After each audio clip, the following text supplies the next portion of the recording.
El alma de la empresa. Hola, bienvenidos a esta serie de videos sobre el desarrollo empresarial. Hoy trataremos un tema que nunca pasará de moda: el alma de la empresa. Para esta ocasión hemos invitado al Dr. Roberto Arias Pérez, quien fuera el fundador y el primer presidente de la Caja de Compensación Colsubsidio, una institución que se caracteriza por su seriedad, por la excelencia en sus servicios y por tener proyección social, es decir, una empresa con alma. Los invitamos a ver este video con una pregunta en mente: ¿cómo lograr que la visión de la empresa no se quede en el papel? Con toda seguridad, el testimonio del Dr. Roberto Arias Pérez nos va a dar luces al respecto y nos dará pistas también para consolidar el alma de la empresa. Colombia, en el año 1957, tuvo un nuevo despertar a la democracia. Hubo un cambio completo en la parte gubernativa y el gobierno que tomó el mando de nuestro país decidió que era natural pensar en los problemas de los trabajadores. Así como se pensaba en estabilizar la moneda, en las políticas de importaciones, de exportaciones, dijeron: tenemos que hacer algo por las clases trabajadoras. Y sobra decir que al hablar de ese tema surgieron cantidades de ideas de unos y de otros, pero no se podía hacer todo, había que seleccionar algo. Y entre esos proyectos seleccionados, había uno que planteaba mejorar las condiciones económicas de los trabajadores a través de un sistema de subsidio o asignaciones familiares por parte de los empleadores, con el fin de aminorar la pesada carga que representaba para los padres de familia el hecho de mantener una familia numerosa. La ANDI, como agremiación que agrupa a los industriales del país, creó la Caja Colombiana de Subsidio Familiar, que hoy en día se conoce con el nombre de Colsubsidio. Colsubsidio es una corporación de derecho privado sin ánimo de lucro, cuya función inicial era recibir los aportes patronales y repartirlos mensualmente en cheques a cada uno de los trabajadores afiliados que demostraran tener derecho a ese auxilio. Cuando estaba recién creada esa caja a fines de 1957, se hicieron los primeros pasos para organizarla, conseguir oficina, nombrar el personal, y al comenzar el año 1958, yo acababa de regresar a Colombia después de una permanencia algo larga de varios años en Europa. Tenía yo el deseo de vincularme a algo en donde pudiera poner en práctica esos conocimientos de las soluciones a los problemas sociales. Y el gerente de la ANDI, que ya mencioné, Enrique Caballero, tuvo la idea de ofrecerme la dirección de esa nueva caja, de esa recién nacida institución.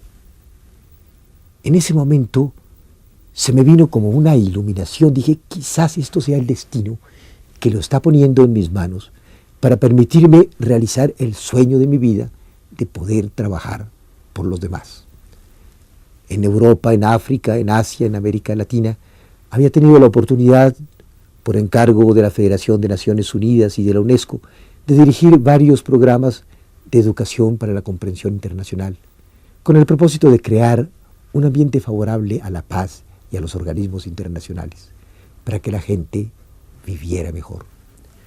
Entonces yo veía ese ofrecimiento como una puerta que se me abría para penetrar en el campo social en Colombia.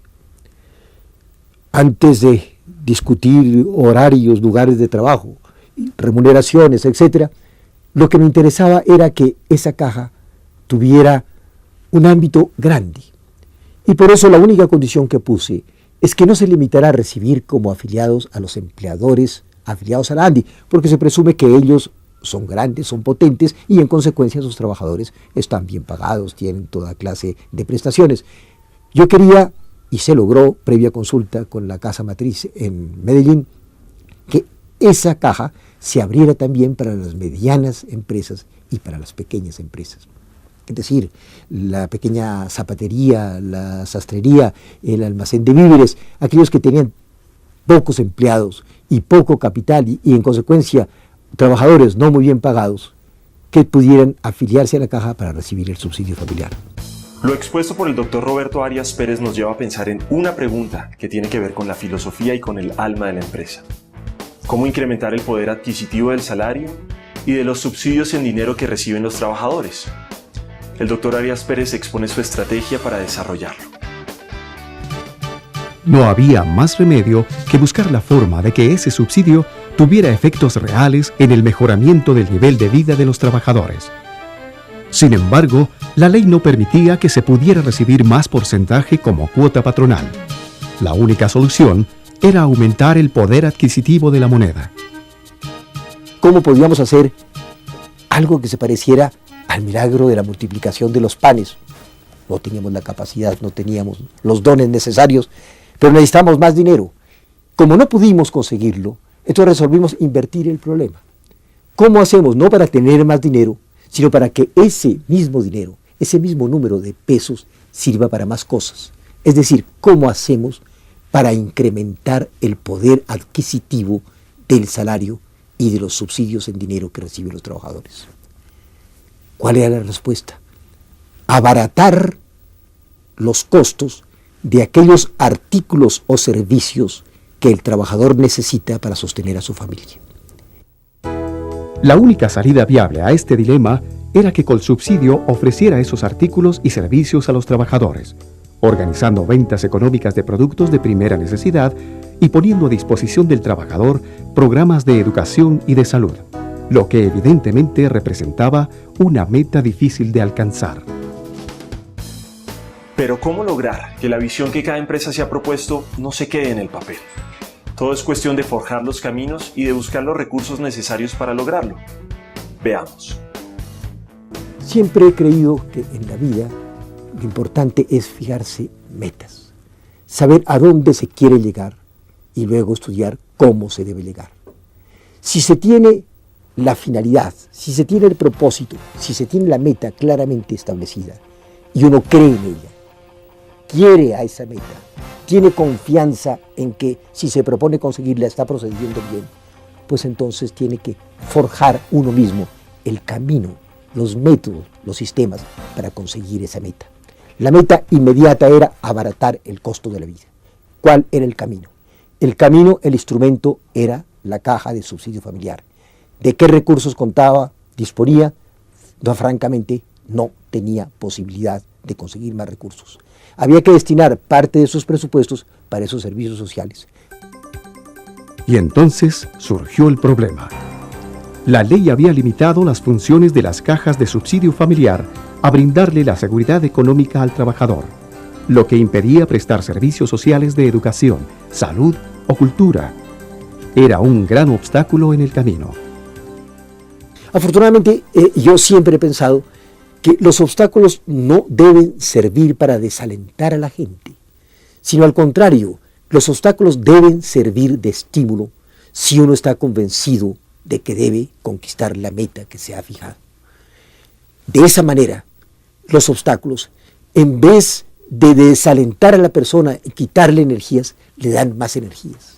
En vez de fatigarlos como si le pusieran unas inyecciones de dinamita o de gasolina, más obstáculos, más acción, más persistencia, más voluntad, más deseos de salir adelante. Eso es valedero para cualquier empresa. ¿Que hay dificultad para conseguir las materias primas? Pues tenemos que conseguirlas. ¿Que no se pueden importar? Pues las fabricamos. ¿Que no las podemos fabricar? Pues entonces vamos a sustituirlas por otras. Pero no demorarse, no retenerse, no cruzarse de brazos porque hay obstáculos. Los obstáculos son los que engrandecen la vida. Es así como este video nos deja dos grandes enseñanzas. Primero, el alma de la empresa reposa en su gente y en su capacidad de servicio. Y segundo, la visión de la empresa debe ser construida día a día. Los invitamos ahora a que Los invitamos ahora a que participen en el foro de discusión sobre la importancia de el alma y la visión de la empresa.